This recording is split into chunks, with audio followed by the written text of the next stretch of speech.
I remember a couple in communication. In the first year, she speaks and he listens.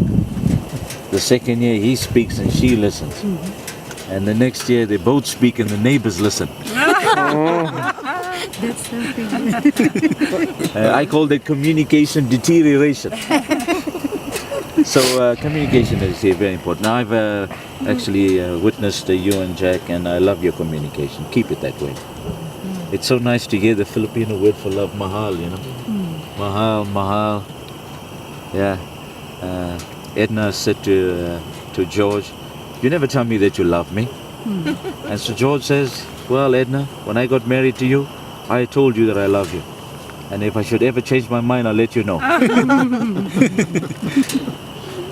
So the first C of a good, happy marriage is commitment. Communication. We make a real commitment. And the second C is to have good communication, which is so vital. The third C is cooperation. Cooperation is important. We have to work together to actually tend the marriage garden. So each one has a role to play. It's not a one-sided affair. There's cooperation. It takes two to tango to make things happen. So one of it, we have to discover our roles and how we can make each other happy at home. Roles are very important. So cooperation, and his operation is dependent on your cooperation, and your operation is dependent on your cooperation. It's all about cooperating. There's lots of frustration today, lots of annoyances, unhappiness. There's no cooperation. When we make suggestions, we have both people involved. So that's a very important C. But the last C is most important of all. So it's the first C is commitment. The second C, communication. Third C, The third C, cooperation.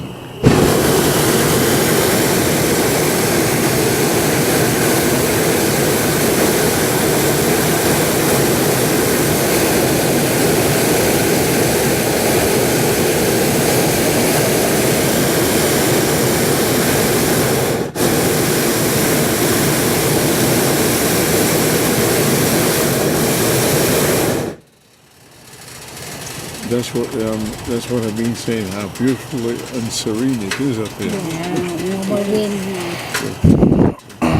Just have to keep on Yeah, so as to not to have our marriage full of hot hair, we have to remember the 4 C's. You know? Yes, And then the last C is very vital, very important, and that is Christ.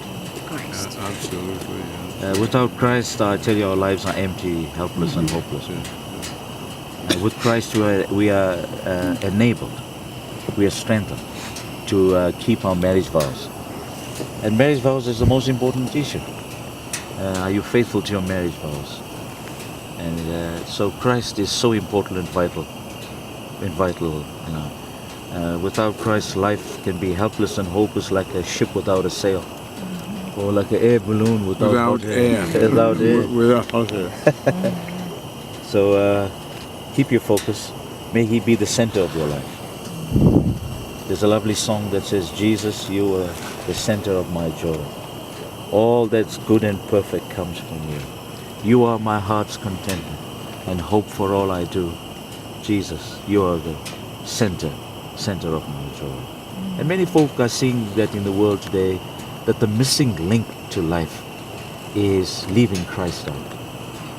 You know, a marriage is also like a 3-leg stool. A 3-leg stool, 3 legs, that's one, it's Julie and Jack. And no stool can stand on 2 legs. You've got to have that 3rd leg. And so that 3rd leg is Christ. We depend on Him. Even on a rope, when you see a rope, but this is a different rope, but they say Don't a rope, pull it. they don't pull this one. But they say a good rope is made of 3 strong strands, you know. That's how it's strong, and those thick ropes actually can attach, hook a ship onto the moorings or whatever. So it's Christ that spend some time with Him. And the closer we get to Him, the closer we get to each other. And that is a proven fact. And the less we get closer to Christ, the more irritable we become. And the more impatient we become. So Christ is our strength. He's our bridge over troubled waters. Isn't that true? He's our shelter in this time. Marriage is always not a life full of roses. Every marriage too has its ups and downs. Isn't that true, Jack? There are